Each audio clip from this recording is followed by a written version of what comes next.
88,000 ऋषियों के बीच में महाराज श्री सुखदेव जी अभिमन्यु पुत्र परीक्षित महाराज को भगवान की कथा सुनाने लगे। भगवान श्री कृष्ण ने गोवर्धन का पूजन कराया और क्यों कराया ये कथा आप सभी भक्तों ने श्रवण की। एक कारण महाराज पंडित जी ने भी बताया। तो भक्तों,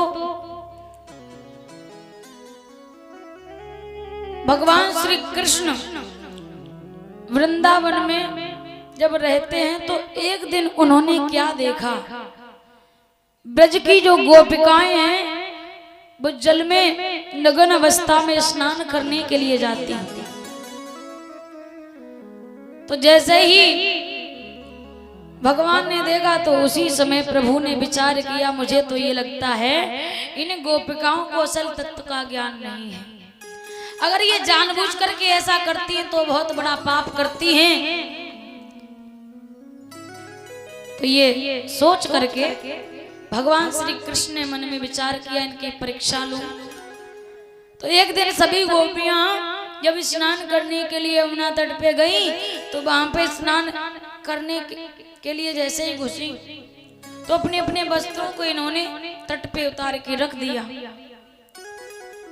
वहां पहुंची, अंदर जल में स्नान कर ही रही थी, भगवान आए चुपके से सभी गोपियों के वस्त्र उठाते हैं और कदम के डाल पे चढ़ जाते हैं।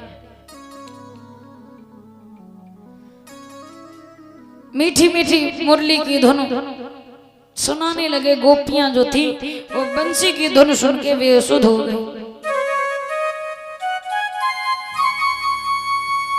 बड़े भाव से स्नान कर रही हैं, लेकिन तभी एक गोपी को याद आया कि घर चलना चाहिए। गोपी ने निकल के देखा कि तट पे वस्त्र ही नहीं है, जल में अंदर घुस गई। अरे बहना, हमारे तट पे जो वस्त्र रखे थे वो कहां चले गए? सब देखने लगे, अरे अब कैसे घर जाए। तब तक देखा कि कन्हैया मीठी मीठी मुरली की धुन सुना रहा है।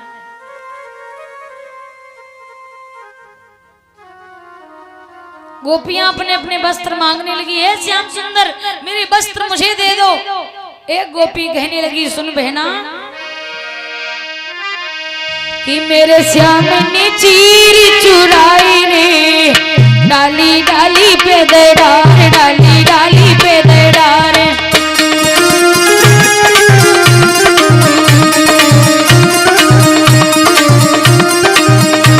घनश्याम ने चीर चुराई रे, डाली डाली पे दे डार, डाली डाली पे दे डार।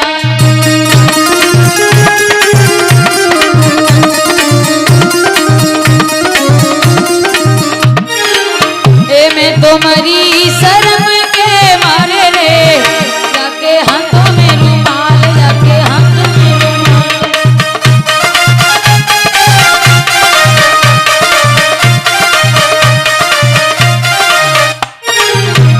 छोटो नंदी को लाला बड़ो खोटो रे, काना करे रे कमाल, काना करे रे कमाल।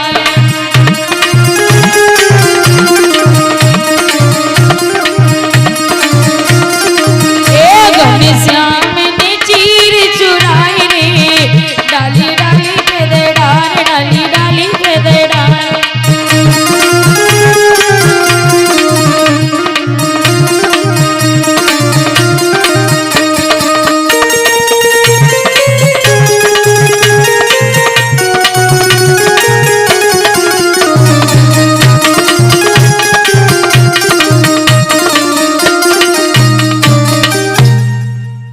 गोपियां अपने अपने वस्त्र मांगने लगी। भगवान कहने लगे, जल से बाहर निकल के आओ, अपने अपने वस्त्र ले जाओ।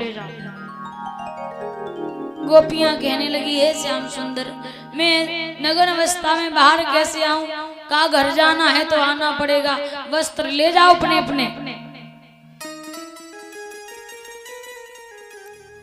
सभी गोपिकाएं विवश थी, घर जाने के लिए तो जल से बाहर निकल के आती अपने अपने अंगों पे हाथ रख करके आती हैं और भगवान से कहती है अब तो श्याम मेरे वस्त्र मुझे दे दो। भगवान कहते अभी भी नहीं। सूर्य भगवान की प्रार्थना करो, दोनों हाथ को जोड़ के सूर्य भगवान की प्रार्थना की और भगवान समझ गए इन गोपिकाओं को अभी असल तत्व का ज्ञान नहीं है। भगवान ने गोपिकाओं के वस्त्र दे दिए और कहा जल में तुम नगर अवस्था में स्नान करती हो, जल में होता है वरुण देवता का वास और तुम नगर अवस्था में स्नान करती हो, तुम अपने पतिव्रत धर्म का